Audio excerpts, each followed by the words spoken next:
Ken has added a new phrase to the Port Adelaide ethos, turn up, and I'll allow Ken to talk about that mantra later tonight in his interview on stage.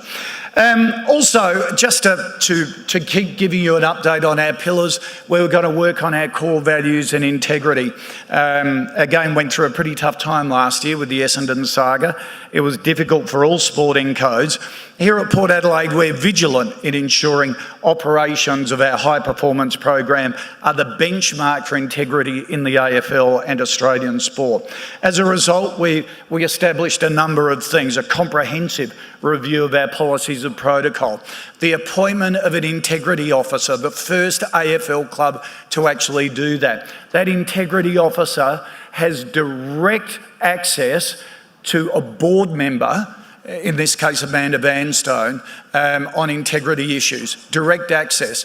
The integrity officer reports to the board of the club with executives excluded at that stage to report directly on integrity issues. We take integrity seriously, and I thank Peter Rode for the role as integrity officer and to Amanda Vanstone for taking on that challenge to really set a benchmark in those issues for the AFL. Would you give them a round of applause? Another pillar was to build a national brand, to be relevant interstate in Victoria and New South Wales. As a result, we set up business advisory boards in Sydney and Melbourne. Port Adelaide business expats that have moved interstate, been promoted to bigger organisations or to head offices. That's been a huge success for us, and has opened many doors to some of the commercial decision makers in the eastern states in those head offices. We've also started a very successful business lunch just prior to our Sydney matches last year at the Ivy restaurant in Sydney. 270, 300 people attended that. That is to become an annual event. A similar event will be held in Melbourne for the Melbourne business community as well. We're building relationships with prominent stakeholders in Dubai around pre-season training programs, and we're creating a specific strategy for China. Our board and key executives will be heading to Hong Kong during the buy round. We will be having Port Adelaide's first international business lunch in Hong Kong on that Friday, and also we will be, no, bugger it, might as well tell you. We will be holding discussions and looking at facilities because we've been approached by a stadium in Macau and business interests there to see if we would play a trial game in Macau next year. So we're looking to the future. I'm not sure I was meant to say that, but anyhow, keep it to yourself. Trust me, I'm a journo. Trust me, I always say the wrong thing. But anyhow, it's important that you know about these things, that we're looking nationally, we're looking internationally. We've got big plans for this club. Another key pillar was to maintain our community links, and central to that is the Magpies. And I cannot emphasise enough that when I look back over last year, one of the top three most significant things we achieved was cementing the future of the Magpies. It was never in doubt. Despite any speculation you may have read or heard that we weren't committed to the Magpies, it was just bull dust. They are part of our DNA. They are our heritage, and they're an important part in building a football program that can take juniors all the way through to AFL, South Australian juniors all the way through to AFL. And I'm absolutely delighted with what we achieved. We stood our ground. Despite a whole lot of threats, we stood our ground, we got what we wanted, and we probably got a bit better than we wanted, because now we have an academy system that is not bound by zones. You know, you don't have to be a Port Adelaide supporting kid in just our zones to come and be part of our academy. That's really important. And speaking of academies, our Aboriginal AFL Academy that we only recently announced, the first academy of its type in the AFL. It aims to provide an elite environment for Aboriginal participants who demonstrate a commitment to achieving excellence in both football and education. A really important second link. Essentially, participants will get access to all our expertise, gain a genuine AFL experience within their school curriculum, spend a day with us at Alberton.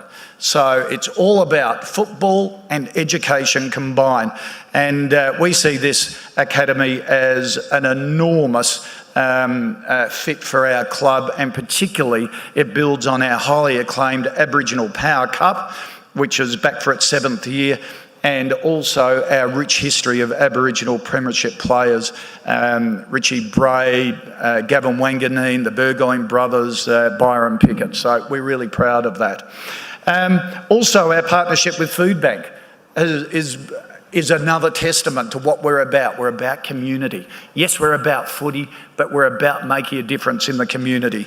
And along with our partners in the campaign, Bendigo Bank, Investra, Transfield Services, Channel 7 and The Advertiser, and thank you for your support.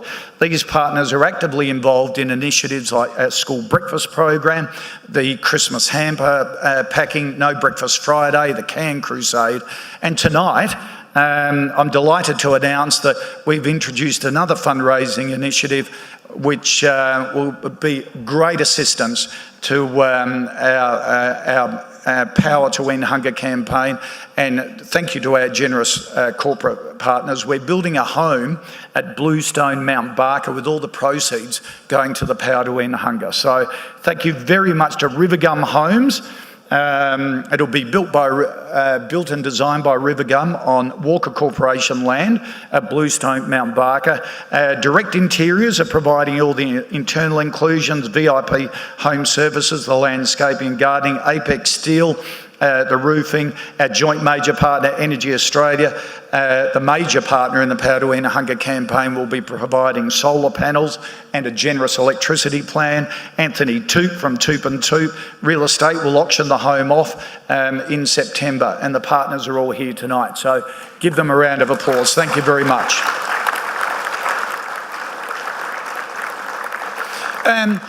We have our Kilburn Football and Cricket Club program, introducing young Africans in the Kilburn and surrounding areas to AFL. That's a fabulous program that you should all get to know. It's really inspiring.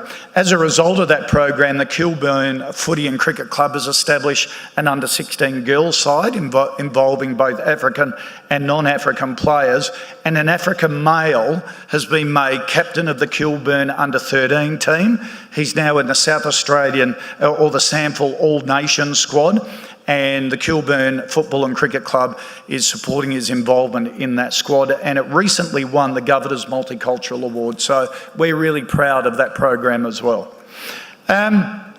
Finally, just keeping an eye on the future. I've told you a bit about China. As a board of directors, we think short-term and long-term. We have a vision committee represented by some of our board members and our Eastern States business advisory boards, who are always looking how the shape of this club in 5 and 10 years' time. You've got to start thinking. You've got to start thinking outside the square.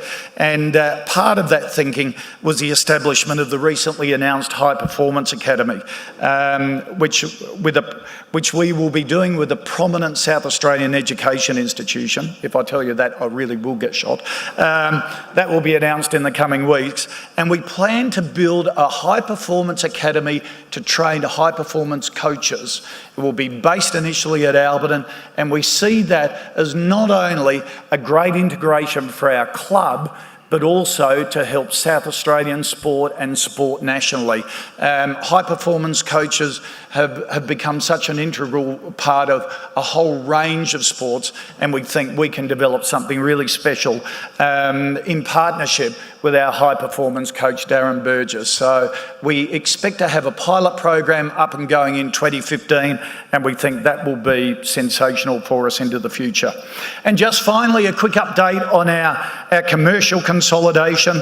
Our corporate revenue already is up 10% was up 10% in 2013, and we're steadily building on that increase in 2014. Thank you to Renault, who played a huge part in our revival last year. It shocked the AFL landscape. How did Port Adelaide get an international brand as their major sponsor? It was through a lot of hard work from Keith Thomas and his executive team, who should also receive your applause tonight for what they've been doing for this club to get us back on track. Keith and the team, thank you very much for that. And not only did we get them across the line, they have recommitted to us for a number of years, and they're absolutely delighted, because we said, we will promise you we will be the best sponsorship you have ever had, and basically they've agreed at the end of 12 months that we are. Justin Hockabar, the managing director of Renault, is a bit tied up preparing for next week's Formula One Grand Prix. Of course, Renault power 8 teams, I think it is, 8 teams in the Formula One, including Red Bull. But he sent this note saying to Ken, Keith, Koch and the boys, Renault is thrilled to be supporting the power for another 2 seasons after the amazing success of 2013. We're positive that the club will reach new milestones. 2013 saw us launch into a partnership which was new territory for both sides. Neither team was sure of how the new relationship would turn out, but I think it's safe to say that it surpassed all our expectations. The Port Adelaide Football Club achieved amazing results, finishing in the top 5 after a stellar season, and we at Renault couldn't be prouder to be associated with Port Adelaide. So Justin, thank you very much for your ongoing support. And more recently, Energy Australia as well announced their partnership in January. They've committed to help us support with the local community. See, we love going into partnerships with corporations who have similar core values to us. And that is, you want to be associated with successful sports teams, but you want to be associated with the community and put something back in. And we're delighted Energy Australia is as committed to that as we are. And they are a major partner of our Power to End Hunger campaign with Food Bank. They are a major partner of the Magpies in Sandpool. And their support not only provides us with financial strength to invest in our football program, but significantly it will allow us to expand on all our industry-leading community programs. So I'm delighted to have Energy Australia on board and look forward to a very successful association for years to come. Ladies and gentlemen, it gives me on that note great pleasure to welcome to the stage Adrian Merrick, the Group Executive Manager Retail at Energy Australia. As Adrian makes his way to the stage, can I please draw your attention to the screens once again to take a look at the launch video to celebrate the partnership between Port Adelaide Football Club and Energy Australia.